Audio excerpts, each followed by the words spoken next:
host with 3D Politics, David Van, SoonerPolitics.org, and David D'Ambroso at Dave D'Ambroso on Facebook. Apparently, the mayor is solidly behind the live PD show. Critics held a news conference urging Tulsa to stop participating in the show. I guess you guys have heard about this. Senator Regina Goodwin was downtown today in front of the City Hall. Also, Gregory Robinson II, community organizer. Wait.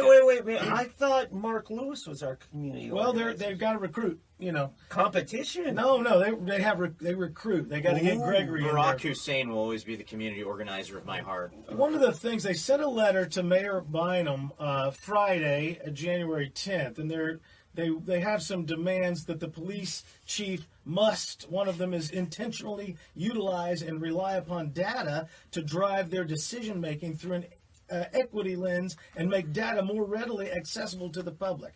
My concept is that this is a big fake fight between these pretense activists, and they're giving Mayor Bynum a reason to do what he wants to do anyway. The whole idea of nationalizing the police force is what they're looking to do. They're pushing for a national, they want to do community policing by going out and finding somebody nationally. They keep saying, if you want to make Tulsa the best that it can be, we've got to ship it in from out of state. The idea of making Tulsa the best is to show Tulsa as the best. We don't want to ship in the best to Tulsa to make Tulsa the best. Who's claiming they want equity through data? Are these the activists? These are the activists. Now, 4 people signed this letter.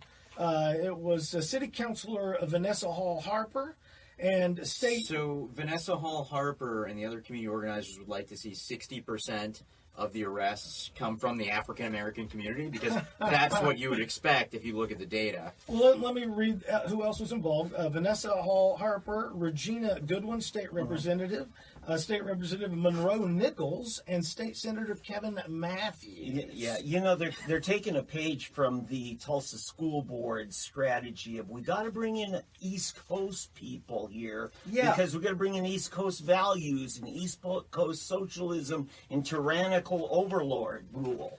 That's really what's going on here. So they're also, instead of just letting the mayor do his job, and I was competitive with the mayor, it's not like I'm a big fan or anything, but instead of letting the mayor simply do his job, they say this hiring of the police chief must also be a trust-building process. And I guess we're gonna do a whole other thing besides just hire it. And building trust is one of your core priorities, they say.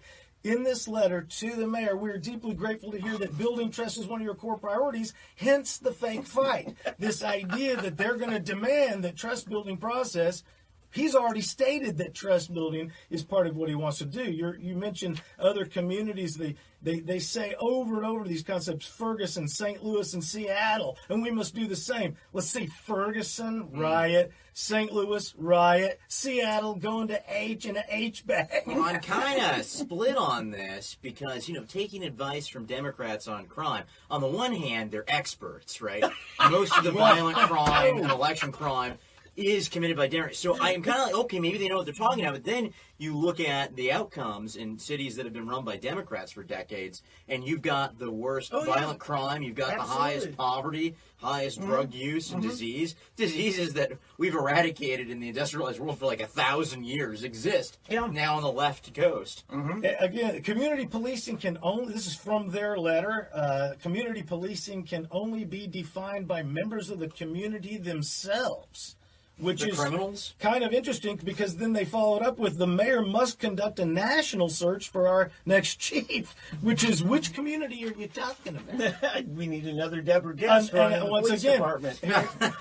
Another reference, a national search is the only method to ensure that you have the best person in the country to lead the Tulsa Police Department. When did we all of a sudden get to the point we have to have the best person in the country to lead the police department? Because Detroit is too big to keep in Michigan. Now, they go on further to the future of policing and public safety, still from this letter from these 4 to the mayor. Oh, they're really going to insist that he uses the city's equity indicators. Yeah.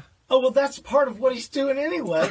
What equity indicators? Yeah, and then also what are he's got the buzzwords. Oh no, on the city has its own equity indicators. Reparations, don't you know? Remember we did a show on the expiration date of zip codes? The fact that I actually know one person that has lived in 3 zip codes in her lifespan. Not one person lives in one zip code their entire lifespan.